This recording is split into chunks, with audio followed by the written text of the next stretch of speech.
Hello, everyone, and welcome to the MetLife Financial Wellness Speaker Series, Investing in the Future. It's a real pleasure to be here with you during these very difficult times, and hope everyone is doing well. My name is Cris Lopez, and I'm the head of unit-linked fund management at MetLife. Today, we have the pleasure to be joined by a great set of panelists. We got Paul Jackson, Global Head of Asset Allocation Research at Invesco, Ursula Marchioni, Head of BlackRock Portfolio Analysis and Solutions, and Niers, Head of Franklin Templeton's Academy. We're going to discuss about the global things that are likely to shape tomorrow's world. I will look at potential threats and opportunities to help you navigate the future for your financial well-being. I must admit that if we look at 10 years from now into 2030, I am not very optimistic. I see global debt at all-time highs and set to grow even more from here. We're facing a huge environmental challenge ahead of us, and it seems that we're not doing enough.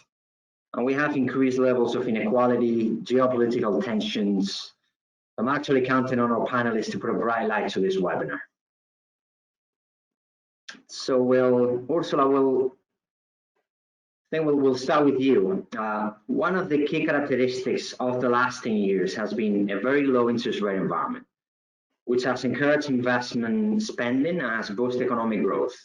But on the other hand, it has also encouraged companies to leverage and has penalized savers. What do you think are the long-term consequences of extremely low bond yields, and how sustainable is maintaining low rates for the foreseeable future? Great question, Chris. Thank you for that. And good afternoon, everybody. It's a true pleasure and honor to be here. So yes, absolutely. The lower for longer environment and theme has been with us for some time, but I would say that looking at 2020 and certainly the COVID shock that we saw unfolding since February, March, I would summarize what has happened this year as what was supposed to be a temporary situation has actually become a quasi-permanent one. So if I think about the genesis and the reasons behind the environment that we've all been dealing with for some time in terms of interest rates, clearly it has been linked to loose monetary policy and a set of interventions, unprecedented interventions that have been put in place since the global financial crisis, which we all felt and believed would have been temporary. Since Q1 this year, I think what it has become pretty clear for us is that it's going to be very difficult to unwind those interventions in the mid-term. Hence my point around something that was supposed to be a transitory set of measures becoming more prolonged. So this shifts significantly the investment landscape for all of us as investors. And I would say probably the biggest enemy for us all as investors is complacency, and the fact that we actually, summarize these as, well, we've lived with low rates for quite some time and fine, it's just going to continue. And actually, I do profoundly believe that 2020 has brought a news and a big shift, and that's precisely that investment horizon element in terms of how long this is going to go on for. So if you agree with this view, and if we take stock of this new environment and get to terms with the fact that it's going to stay with us for a long period of time, then what do we do? So to your point, Chris, what are the investment implications? They are very profound. They go across different asset classes. So I imagine the majority of us will be multi-asset investors looking at different asset classes. It is clear that the asset class, the sleeve of our portfolio that is mostly impacted is the fixed income one, but without a doubt, it goes beyond that. And what are those implications? Well, first of all, there's an implication in terms of return, which is an obvious one. So I'm not going to delve into that too much because it's kind of self-explanatory. For me, the biggest implication is the diversification element, resilience, portfolio buffering, whatever you want to call it. So the fact that we are looking at an asset class that historically in a multi-asset portfolio context has fulfilled the objective of providing ballast and diversification and protection vis-a-vis primarily equities, that ability has been significantly reduced and will be significantly reduced again for a long period of time, because A, of where the level of rates are, obviously, and the inverse correlation in terms of prices, and B, because of how widespread this element has become. So for me, the biggest implication is A, return. We will need to look at other asset classes whereby in the past we did employ fixed income. B, diversification. Similarly, we'll need to think about other asset classes.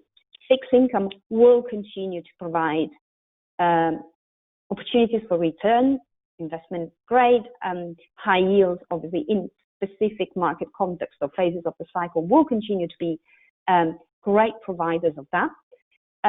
Will continue to provide ballast and diversification, but the magnitude of these two effects will be reduced. So we will need to look at other asset classes. And if I look at what we're doing at BlackRock, this is, in terms of frequency, probably the biggest engagement point that we have with investors. How do we help them evolve their asset allocation and their portfolios to ensure that the levels of return and diversification that are needed to achieve their objectives are still there in the new normal? And that's where I'm sure we'll talk more later. Alternative, specific areas of the fixed income spectrum and sustainable strategies can be great solutions. Globally, the amount of negative yielding sovereign debt doubled in the last 2 years to, I believe, around 31 trillion US dollars. Do you think that traditional risk-free assets such as treasuries will continue to provide protection? And if not, how can investors protect their portfolio? Yeah, thanks for the question, and indeed, good afternoon, everyone, Chris. And I think the answer to your question is no. Because what we've seen during the market volatility as interest rates came down, even allowing for convexity, that bond returns have been subdued. And we've seen that the yield changes in compared to previous crises actually have come down, and that even the yields in some negative sovereign long-term bonds went up. We also see that the correlations between asset classes like, for example, equities and bonds don't only go up during times of market volatility, but also go up more systematically due to factors as globalization. So we think that long-term bonds, sovereign bonds, are not the typical diversifier, equity diversifier as they used to be anymore. And investors will need to look to other asset classes, like, for example, alternatives such as gold or hedge funds to diversify their portfolio, and also become more selective in their investments. I think that's very important, that traditional asset allocation becomes much more difficult, but it becomes much more important to look at the underlying fundamentals of investments. Fantastic, Leo, thank you very much. And now we're gonna move into a couple of questions about some of the demographic trends that we're seeing. Paul, the post-World War II, the world experienced an explosion in demographics, which was called the baby boomers, which you might be one of them. As these baby boomers are reaching their retirement age, we're seeing an increase in aging population, with potential implications on global growth, particularly in developed nations. Do you think new technologies will be able to replace a shortage in the labor force, or could it be done through immigration? What are your thoughts on this? Yes, thanks, Chris. I think I just came at the tail end of the baby boomers, so I may be in that category. It is very clear that we are facing a demographic issue, a slowdown in population growth and aging, as you say, and it's going to be very dramatic in a range of countries, not necessarily just the developed world, but for instance, South Korea, if you look over this century, is going to suffer the biggest decline in not just lower growth, but actually biggest decline in working age population. South Korea's working age population is going to shrink by about 2/3 between now and the end of the century. So these trends are starting to be in place, and over the coming decades, we'll see that play out. I think that technology can provide some solution. I think technology has consistently provided kind of labor replacing. So I think technology, rather than being something we should fear, is something that we are going to embrace. And given that necessity is the mother of all invention, I am presuming that a lot of the labor-saving technology will be developed in countries such as South Korea and Japan and a range of European countries. So I think that that will help.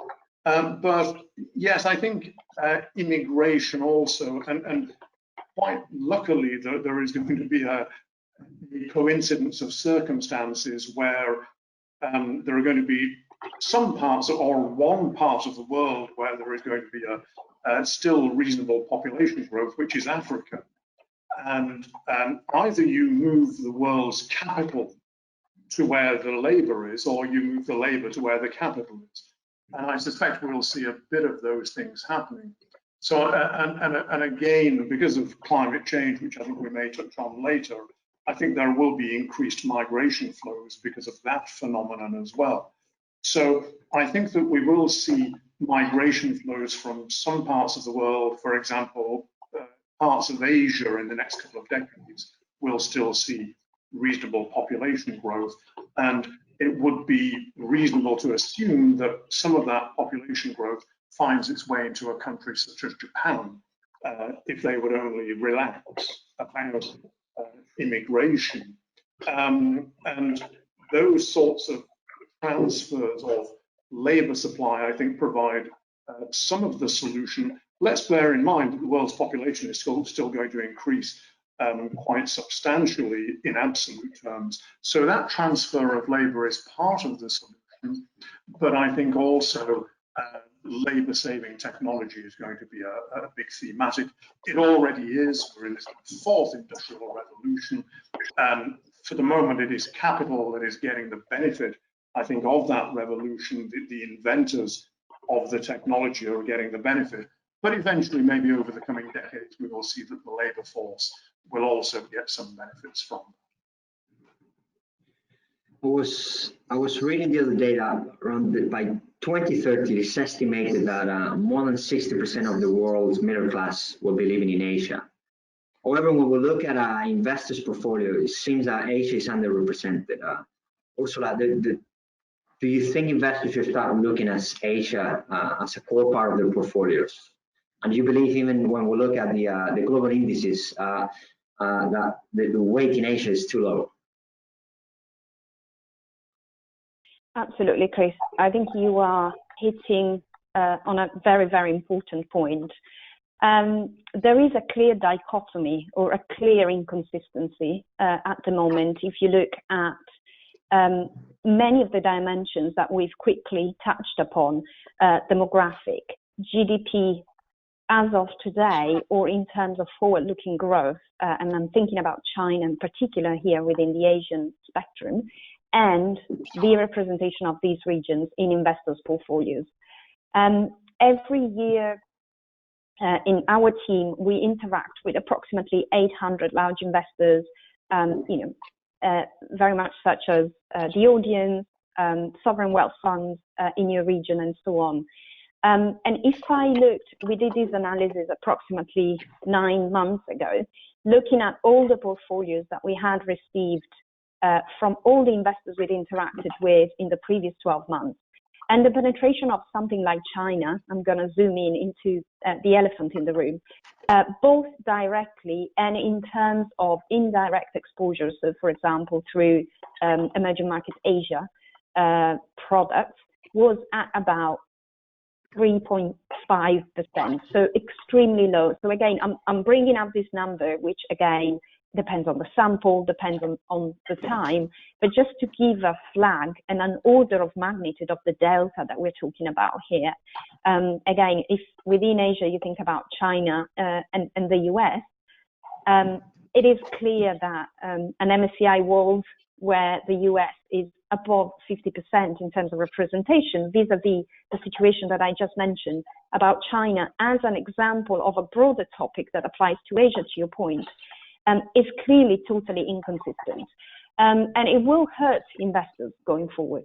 So I do profoundly believe it is a gap that we all collectively as an industry need to close. Furthermore, if I add an additional point, going back to the first couple of questions and answers that we touched upon collectively on the panel this morning, there is that element around the lower for longer environment and the hunger and scarcity for true diversifiers, given what is happening in fixed income. Again, some of those regions and the assets out of those regions, China bond again, to give an additional example, are now some of the very few Highlanders diversifiers left in the investment spectrum. So absolutely overlooking them will be a mistake. Now, I tend to believe that when things do not happen, or when there are big inconsistencies and situations such as the one that we're describing in life, in investment life, there tend to be a reason. There might be an an entry barrier that is preventing investors from closing this gap, because I think that these elements that I brought up are evident and are in front of all of us as investors. So why is it that from understanding this delta and this situation, we don't act collectively to close the gap?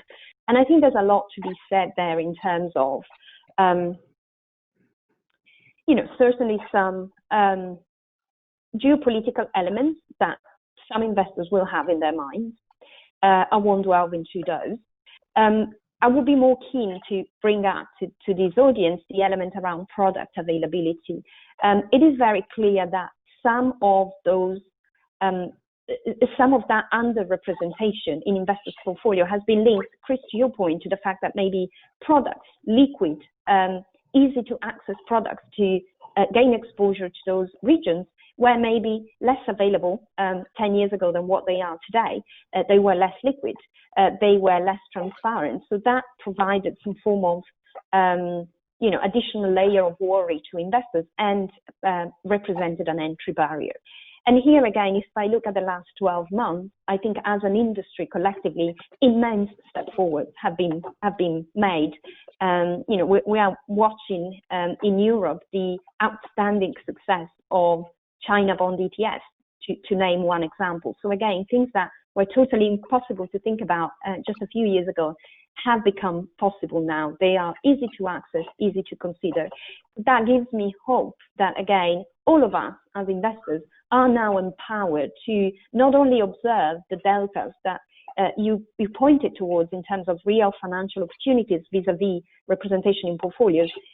It's not just about acknowledging it, it's now we are empowered to act and close them. So without a doubt, that will be one of the areas that I would urge investors to consider. Depends on the portfolio objectives, depends on the risk levels, depends on the constraints. There's no one size fits all, but it's certainly very reassuring and empowering to see that the toolbox that we all have access to ensure that we achieve our financial well-being going forward are becoming broader and more diverse. Thank you, Ursula. Leo, as Paul just mentioned, some African countries have very favorable demographics. Should investors start paying attention to Africa? Is it too early? I mean, there are countries like Nigeria that they're investable. What's your view? Yeah, if you particularly look at a company like Nigeria, with I believe a population at the moment of 206 million people, that's roughly a quarter of the European, the total population of Europe. And I think if you look at the end of this century, Nigeria is likely to have a bigger population than the entire population of Europe. However, we think that these demographics can also have negative consequences, such as, for example, environmental degradation, social strife, and something that Paul mentioned earlier, unprecedented migration as well. So we think that those demographics in, for example, Nigeria are not necessarily favorable. Excellent. In my view, I think the most important issue the world is facing at the moment is climate change. It seems to me we're heading for environmental disaster unless we do something very quickly. Look at the consensus views that we won't be able to stop temperature from rising above 2 degrees Celsius compared to pre-industrial era by 2050, which is what it was agreed at the Paris Accord in 2015. And this obviously has severe consequences for the environment, ice caps retreating, sea levels rising, increased migrations from hotter regions, which we just mentioned, increased droughts. So Paul, what do you think might be the economic consequences to the global system? How should investors position their portfolio accordingly? How should they prepare for this? Yeah, I agree, Chris. I think this is one of the key thematic issues over the coming decades and for the rest of this century. And I also agree that I think that target of limiting climate change or temperature change to 2 degrees, that's gone. There's no way we can succeed in doing that. It's just a question of how much higher the temperature goes. We've already baked in through everything that's been done over the last 100 years, much more than that into temperature change over the coming decades. In terms of what this means for economies and portfolio returns, it depends a little bit about how we do, what we do. Some politicians may believe that if we do nothing, or rather if we do something and try to prevent the climate change, that will damage economies because we're forced to make changes, that changing lifestyles, and they think that essentially we're suppressing growth in order to limit climate change. But you're talking about on the other hand, if we do nothing, I would argue that the implications for global growth would be even greater.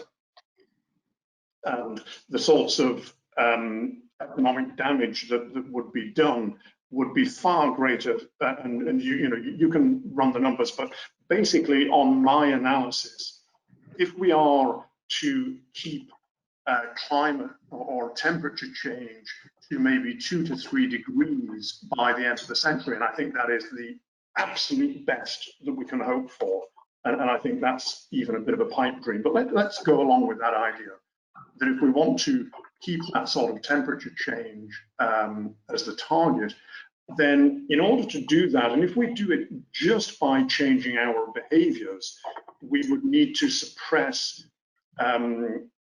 global GDP growth by around 0.7 percentage points. And that's taking 0.7 percentage points away from a global growth that is already reduced to 2.4% annualized because of population, because of demographic issues. So rather than being the 3.5% that we were used to since the Second World War, it comes down to 2.4% because of demographics, and then we bring it down even further. We bring it down to 1.7% because we're trying to deal or we're trying to mitigate climate change. So that's assuming that we do everything through changing our behaviors. And I'll come on to the alternatives to that in a moment. But if we stick with that idea of suppressing economic growth, then that clearly has a knock-on effect on equity returns, or basically on the returns that you generate for anything, any asset that relies on economic growth. So be that equity returns, be it real estate returns, it has a very kind of simple mechanical knock-on effect. The way to get around this and to avoid having to suppress returns in those ways are through doing other sorts of mitigation. So this is where technology plays a critical role. Carbon reducing technology or carbon capture technology. And we're already reducing the carbon intensity of economic activity. It's coming down year by year, but we would have to literally double the rate of decline to achieve the sorts of changes that I'm talking about in limiting climate change to something more acceptable. And of course, the other thing is, rather than limiting what we're pumping out in terms of greenhouse gases, is to increase the amount that we can bring back and that we can capture. And there is a very simple technology that will allow us to do that. It's called the tree. And mass reforestation is one way that we could bridge the gap. You know, there are 900 billion hectares available in the world, apparently, for planting trees if we put our minds to it. That's around about the size of the United States. So we could plant around about, you know, maybe 1 trillion trees, say. We could get a lot of reforestation done. That would allow us to avoid changing our behavior patterns and to avoid those sorts of economic damage and the lowering of equity returns. And if we're going to do that, if we're going to have these sorts of technological changes and reforestation and what have you, then I think portfolios should be focused in some way, you know, should have maybe a satellite exposure to these sorts of technologies. And there are lots of exciting technologies out there. We can maybe talk about that later. But I think that is one way of, within a portfolio, mitigating the risk that returns will be lowered by climate change, is to focus on the sorts of technologies, get involved in early stage financing of the technologies that will make a big difference. Thank you. Thank you very much, Paul.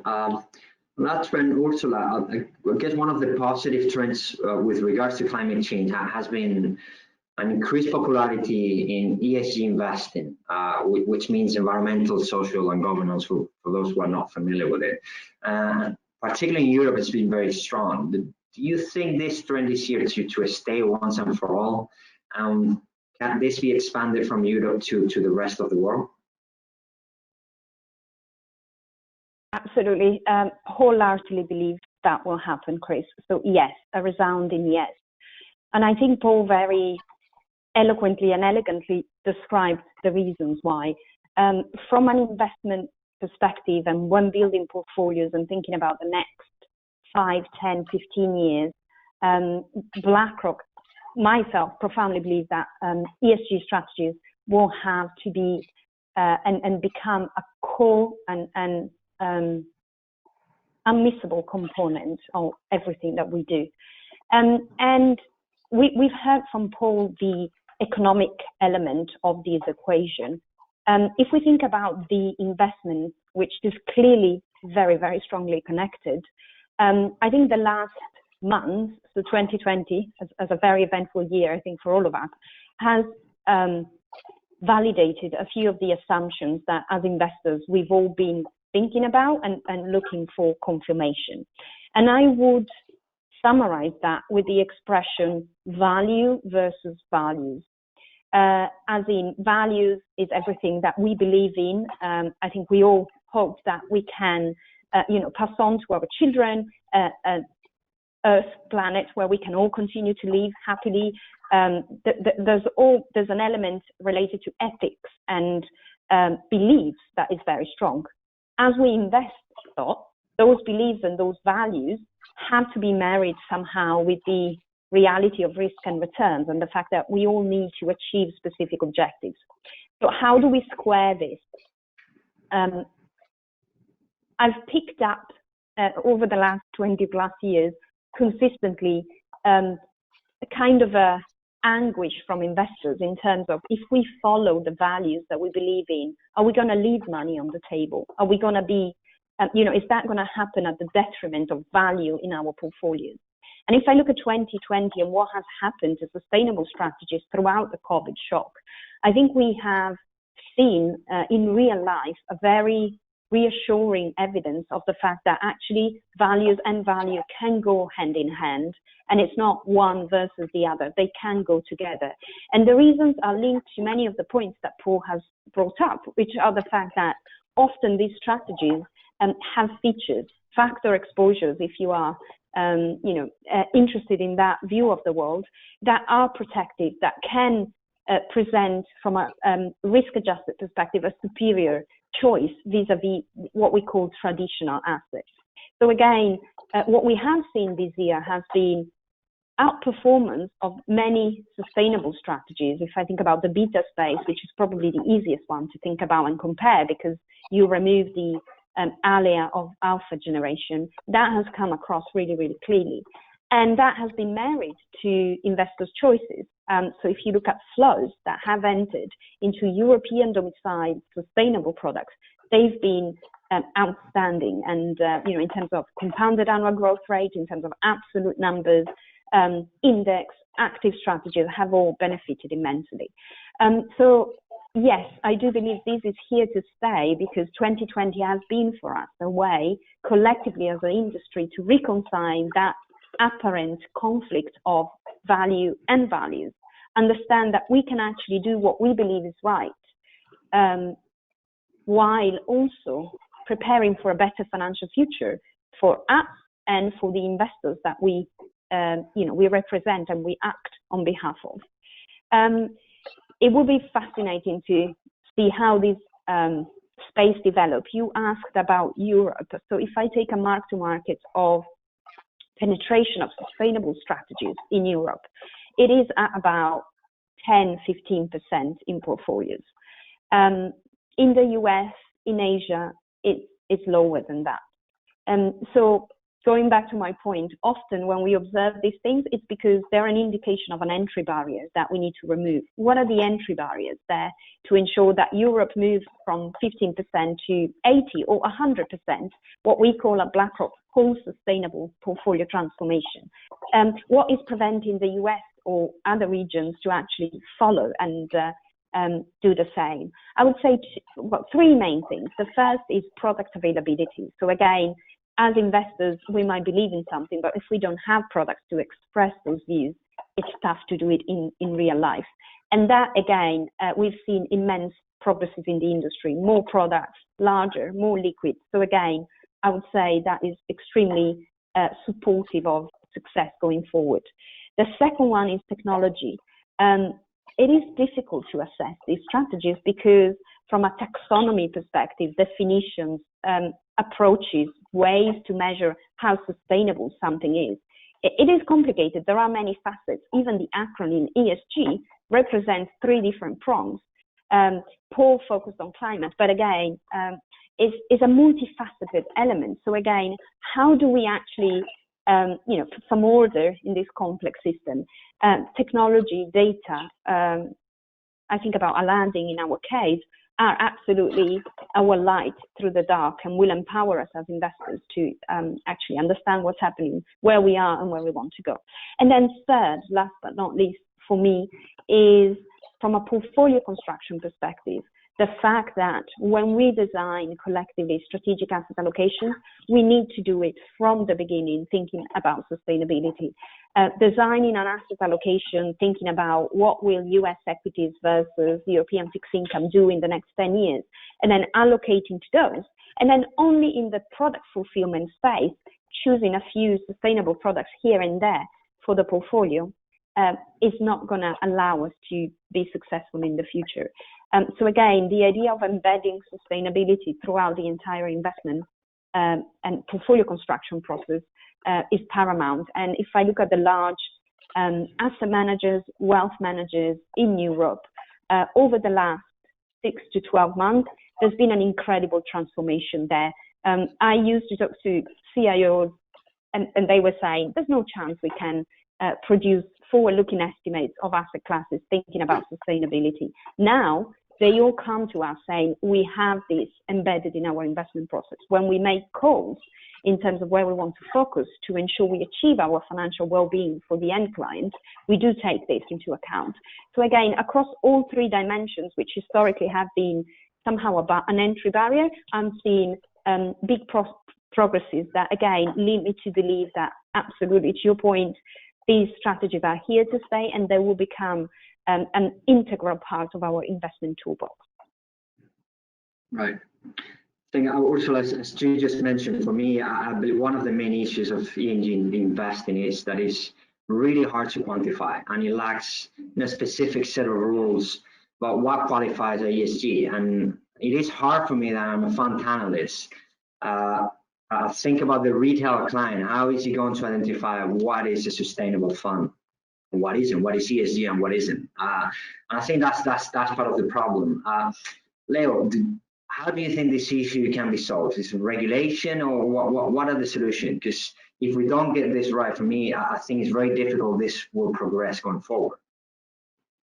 Yeah, indeed, that's a very good question, Chris. And indeed, there are not really universal standards for companies or investors around ESG, although you have standard setting bodies like, for example, the SASB, the Sustainable Accounting Standard Boards, who try to change this, but this might take years to implement. And therefore, for asset managers in particular, I think it's very important to have a clear ESG framework, but also to be clear and transparent around that ESG framework in how ESG is implemented in the investment process. So I think transparency and having a clear ESG framework is very important in this case. Thank you. Now, Paul, we'll kind of moving into more like geopolitical question. We see from 2008, from the economic crisis in 2008, it kind of generated some structural problems that are creating major social, political, international friction globally. And with the COVID-19 pandemic, things are accelerating. We have increased national sentiment, slowdown in globalization, rise in populist leaders. Again, from an investor perspective, a lot to think about. What can be the implications? Oh boy, that's a really interesting question, and I think a lot of things are mixed together. We spoke earlier.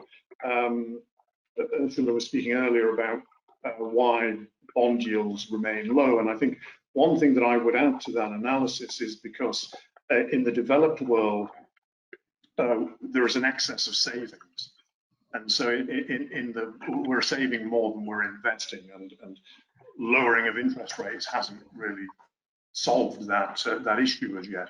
And I think that might be partly, it's maybe who knows, demographics maybe somewhere behind that. But I think there are also a whole range of political and geopolitical aspects that we need to take into account. Let's just look, we are talking now in the middle of the US election process and trying to decide who will be the next president. And that outcome, I think, does have an important geopolitical bearing. My guess is that, for example, a Joe Biden presidency would be more stable in the geopolitical terms and would build coalitions, would take the US back into the Paris Climate Accord, but also may raise the pressure on China because of those coalitions that he would build. So the outcome of the US election is not an obvious thing either. But I think from a portfolio perspective, when you're viewing these sorts of social dislocations, and I think we've seen that in the US with the phenomenon of Donald Trump, we see how divided the US is. In my own UK, with the whole Brexit process and the rupturing of the country into literally two halves, even before we start to talk about Scotland and Northern Ireland and Wales, but just the rupturing in terms of attitudes towards Europe and the rest of the world and whether we should be inward looking. I think that these sorts of social disruptions do raise anxiety, and I think that we have seen an indication of risk premium rising.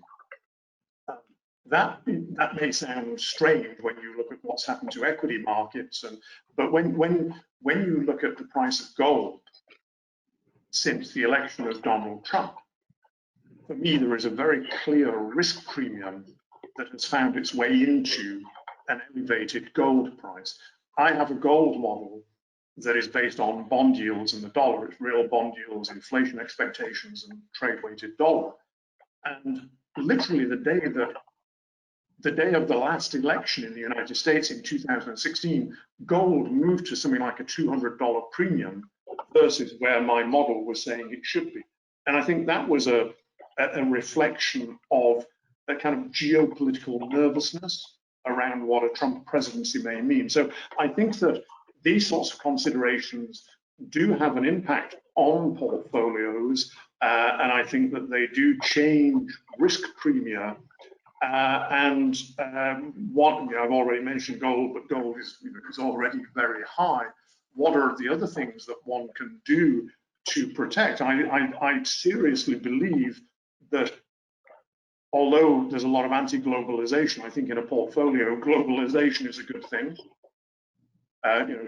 All portfolio management companies, my own Invesco included, we're global in nature, and I think a portfolio needs to be global because you don't know where the next accident is going to be.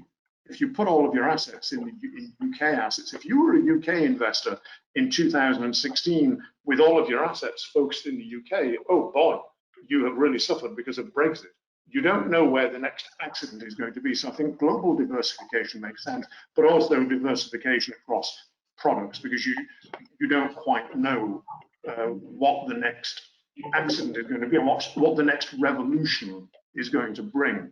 But coming back to the very early discussion about low bond yields, historically, over the long term, you have been rewarded for focusing on equities rather than bonds. So if you forget about short-term volatility, by which I mean over a couple of years, and you focus on the longer term, decades-long returns, then focusing on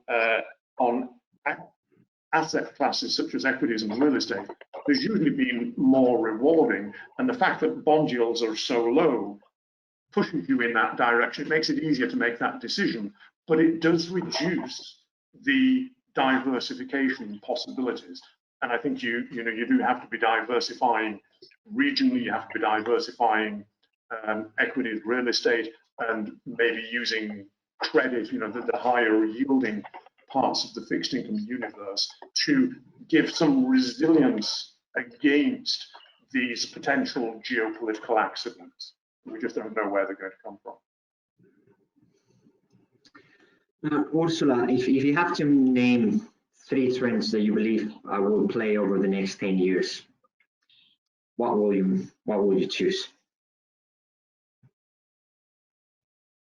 Very difficult question, and probably one that would require us to reconvene for an equally long webinar. But there are trends, I think, that we touched upon and that are clear in my mind in terms of the geopolitical aspect, the demographic aspect, the technological aspect. Maybe in the interest of time, I'll focus on the investment trends that I believe we will all have to think about, and hopefully we will have the opportunity to extract value for our investors and our end clients. And those 3, and again, we've touched upon throughout this session today, are alternative, sustainable, and a revolution within fixed income. So very briefly, if I start with the first, alternatives, it goes back to what Paul just explained, the fact that it is certainly around returns. That point that you made, Paul, towards the end around the fact that equities and real estate allow you to gain exposure to the economic growth faster, and therefore from a long-term investment perspective are particularly appealing, is so true. And yet at the same time, to your point, we need to think about diversification and risk management. We believe alternatives will play a core role in that element. And again, if I look at the last few years, there has been in Europe, without a doubt, if I think about the investors that I speak, including in the Gulf, a significant, a steady progression in interest in these asset class, not just from a theoretical and discussion level, but also in terms of implementation and actually people voting with their feet and buying these strategies. And it has been across all client segments, from the large institutions, pension funds, sovereign wealth funds, who have been using this asset class for decades, where we've seen an increase in exposure and a diversification within the alternatives leads, to the retail investors, where again, if I think about a lot of the private banks that we covered, we have seen them actually going to their end clients and starting to have conversations around including for the first time this asset class in their portfolio. I believe this is a trend that we have seen unfolding that will only accelerate in the next 10 to 20 years for many of the reasons that we touched upon today. So that for me will be the first clear one from an investment perspective. The second one is sustainability, which we touched upon, but again, and we've published a lot on this, so if you're interested, we can provide more color and more analysis and numbers around it. But basically what we expect is that we are at the tip of an avalanche of money that is going to move into these strategies as demographics start to kick in. We touched upon that earlier. It is clear that younger generations, as wealth gets passed on to them, are more aware, attuned, interested in these topics, and actually the value versus values balance there is probably tilted towards a values element. So again, we are expecting at BlackRock, and we've done a lot of modeling, a significant amount of money moving there for these demographic reasons, but also from a regulatory perspective. We see in the Nordics, for example, in Europe, a lot of regulation coming through. It has been in place for some time, whereby certain large investors, pension funds to name one, are expected to put money into these strategies. So again, that flow of money, as in any industry or in any asset class, will provide support for prices and will provide, throughout that transition period, an important opportunity for us as investors to actually generate returns. So that for me will be the second one. And then the third one is fixed income. As we mentioned before, it is a core asset class in any multi-asset construct. Yet, we opened this session by talking about it. It is going through a profound transformation, which again is here to stay, and that is the news. And we need to adapt to that, both in terms of the areas of fixed income that we touched, I think Paul touched upon it, the more illiquid part of fixed income will become a paramount component of our investments. The type of products that we use, we're seeing the rise of fixed income ETFs, where again, from an investor's perspective, having a broader toolbox with very efficient and liquid instruments, it's certainly a plus and an empowering experience. So again, there for sure, a lot to think about when building portfolios. Leo, on that, historical investors who have invested in a portfolio of stocks and bonds, they've done pretty well. What will be your approach going forward? So that's a question for me, Chris, right? Or yes, yeah, you, yes, absolutely. I know, and as we've discussed on this call, as risk and return characteristics of long-term sovereign bonds from developed countries are not the same as what they used to anymore. I mean, your typical 60-40 portfolio will change as well, and the strategic asset allocation will have a higher allocation to alternatives, as we have discussed as well, such as, for example, commodities, infrastructure, inflation hedging assets, or even thematics and impact investing as investing in forestation, something that Paul mentioned earlier on this call. So yes, the portfolio of the future will definitely have a higher allocation to alternatives going forward. Great, and Paul, the last question for you, very similar. If you at a very high level, if you have to build a portfolio for the future, of the next 10, 20 years, how will you build it? For me, looking over the long term, I would, first of all, because of lower bond yields, and because I think a lot of developed world governments and central banks are getting into a real mess, I would tend to focus with even more conviction on the sort of equity, real estate, those sort of type of asset groups. I agree that we need to kind of look at some alternatives. We might call them alternative, but basically places where we can find high yield. But I would be a little bit careful about, when we talk about alternatives, people often will understand, for instance, hedge funds. Well, hedge funds, in my analysis, if you do an analysis of the returns on typical hedge funds, it's basically a glorified US Treasury type of return. So you're not necessarily going to get what you expect. So be a little bit careful, question exactly what it is that you're getting. Now, if we think about, I spoke about one of the risks, that's the low return and risks from some of the developed world policy-making stances at the moment. But if we look for the opportunities, where are the opportunities going to be? Well, I think in the next 10 to 20 years, that's going to be perhaps focused in Asia, outside of Japan. So I would be focusing on that part of the world if I'm having a tilt. I would certainly not be focusing on the parts of the world that have done extremely well in the last 10 or 20 years, things like the US equity market. I would rather just have an equally weighted approach rather than building in that sort of bias. But I would certainly tilt towards Asia for the growth that they've got, the demographics. But also remember that in terms of savings, I believe that something like 2/3 of the global savings will be generated within Asia over maybe the next 30, 40 years. So if you're building an asset management business, focusing there, but also I think that will drive returns in those markets. Looking further out, then I think Africa is really the only story in town for the rest of this century. It's Asia for the next couple of decades, and Africa takes over. And from right here and now, if you want to feel good about what you're doing with your portfolio, and we're talking about ESG and Invesco along with most other asset management companies, it's like Scarborough Rock. It has ESG written all the way through it. But if you really want to feel good about what you're doing with your money, get involved in those sorts of technologies that I was talking about earlier. I'm not talking about trying to make a mobile phone a bit smaller. I'm talking about real technologies that are going to make a difference in terms of climate change.